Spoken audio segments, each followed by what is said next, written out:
Hello friends, welcome to my channel Monika's world. सध्या सुरू असलेल्या शारदीय नवरात्र उत्सवाच्या सर्वांना खूप खूप खूप शुभेच्छा।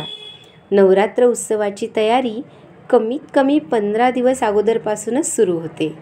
घरातील कोपरा न कोपरा या निमित्ताने स्वच्छ केला जातो आणि मग मोठ्या उत्साहाने भक्तिभावाने आपण घटस्थापना करत असतो, हो ना? पण हे सगळं करत असताना आपण आपल्या शरीराचा विचार करतो का? याच कारणाने नाही तर इतर कितीतरी गोष्टी करत असताना आपण आपल्या शरीराला गृहीत धरत असतो, बरोबर ना?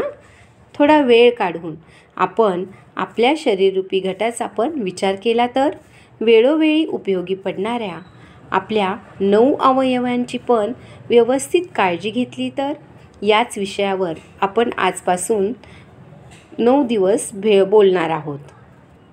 आपल्या शरीररूपी घटाचा पहिला सेवक आहे पाय। पद, चरण, पाऊल अशा कितीतरी नावांनी आपल्या शरीराचा भार पेलणाऱ्या पायाला ओळखले जाते। पाय हे 3 भागात विभागले जातात, मांडी, पोटरी आणि तळवा। जसे कीटकांना अनेक पाय असतात, प्राण्यांना 4 पाय असतात आणि आपल्याला 2 पाय असतात। या पायाद्वारे आपण दिवसभर कितीतरी क्रिया करत असतो, म्हणजेच चालणे, धावणे, फिरणे किंवा जिना चढउतार करणे। विशेष कार्याच्या वेळी तर आपण कामात एवढे व्यस्त असतो की आपण पायावर किती ताण टाकलाय ते जेव्हा आपले पाय दुखायला लागतात ना तेव्हा समजते। अशाच या महत्त्वाच्या सेवकाची काळजी कशी घ्यायची ते आता पाहूया।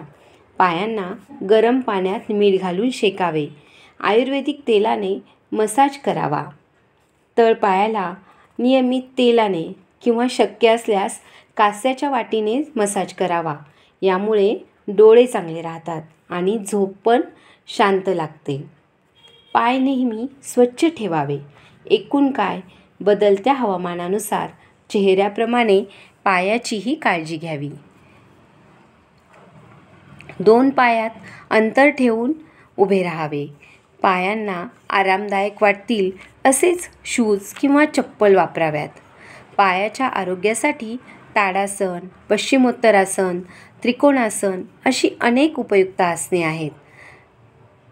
चवड्यावर टाचेवर उभे राहणे किंवा पाय घोट्यात फिरवणे, गुडघ्याचे व्यायाम करणे व भरपूर चालून आपण आपले पाय व परिणामी पूर्ण शरीराचे आरोग्य व्यवस्थित ठेवू शकतो। असं म्हणतात की पायाच्या तळव्यातून वैश्विक शक्ती ग्रहण केली जाते। नमस्कार करताना आपण पायांना स्पर्श करून आपल्या आराध्याची ऊर्जा ग्रहण करत असतो। म्हणूनच आजपासून संकल्प करूया की या शरीररूपी घटाचा भार पेलणाऱ्या पायाची आपण खूप काळजी घेऊ आणि त्याचा आदर करू।